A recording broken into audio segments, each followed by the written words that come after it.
সালমা, এখানে এসো।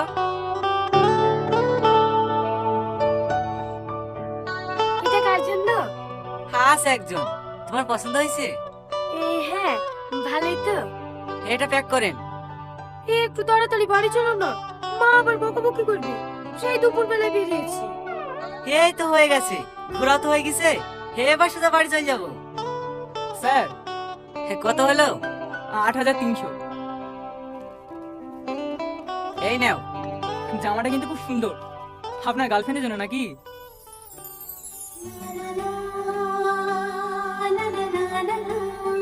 হ্যাঁ।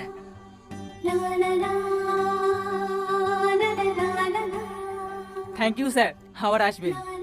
আচ্ছা ঠিক আছে, চলো।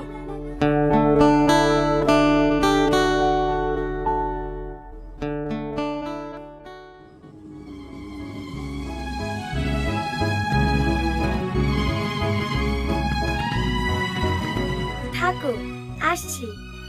আরে আরে দাঁড়াও, অত দাঁড়া কিসের?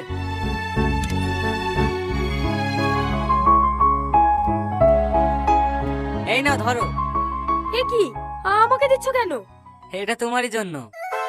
মানে তুমি যে বললে তোমার গার্লফ্রেন্ডের জন্য। কেন হবে না আমার গার্লফ্রেন্ড? জানি না। কাল কিন্তু এই জামাটা পরে আসবে। পারবো না, যাও, তুমি খুব খারাপ।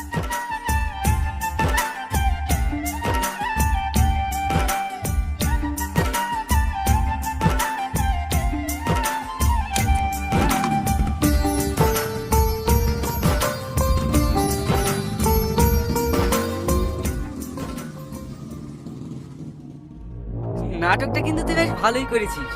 এই নে তোর 5,000 টাকা। ঠিক আছে বাবু। আর শোন, এই কথা জানে কোথাও লিক না হয়। না না বাবু, আপনি নিশ্চিন্তে থাকুন।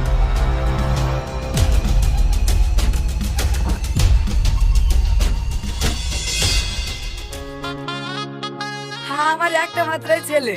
ছেলে যখন নিজে মেয়ে পছন্দ করেছে, আমার আবার এখানে আপত্তি করা কি আছে? এবার আপনারা যদি আমার ফ্যাক্টরি বাড়ি ঘর কিছু দেখার থাকে, তাহলে কলকাতা গিয়ে দেখে আসতে পারেন। না না, বাড়ি ঘর আবার কি দেখবো? আপনাদের কথা শুনলে মুখে অনেক শুনেছি। আপনাদের মতো ফ্যামিলিতে আমার মেয়ে যে বউ হয়ে যাবে, এটাই আমার কাছে অনেক সৌভাগ্য। ঘটক মশাই, আপনি আমার বসি কেন? একটা ভালো দিন দেখেন। হ্যাঁ, যত তাড়াতাড়ি সম্ভব হয় সেরকম একটা দিন দেখেন। আমাকে আবার সামনে শনিবারে কোম্পানি মিটিং এ ব্যাংকক যেতে হবে তো, তার আগে যদি বিয়েটা সেরে ফেলা যায়। হ্যাঁ হ্যাঁ অবশ্যই। ঘটক সাহেব, বুধবারের দিনটা দেখো দিন কেমন হবে। হ্যাঁ ভালো হবে।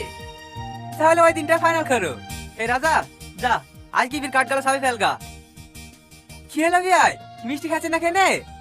আরে না না, একদম না, আমার সুগার আছে। আরে রাখেন তো আপনার সুগার। আজকে দিন আমার সুগার ফের না করেন।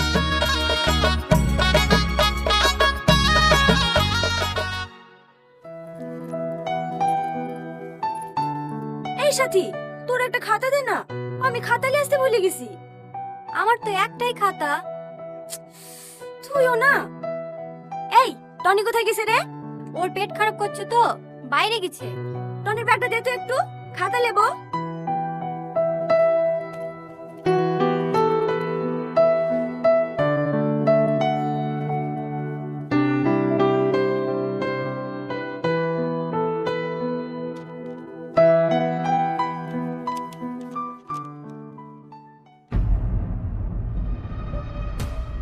একটা কথা বলবো বলবো করে কিছুতেই তোকে বলতে পারিনি।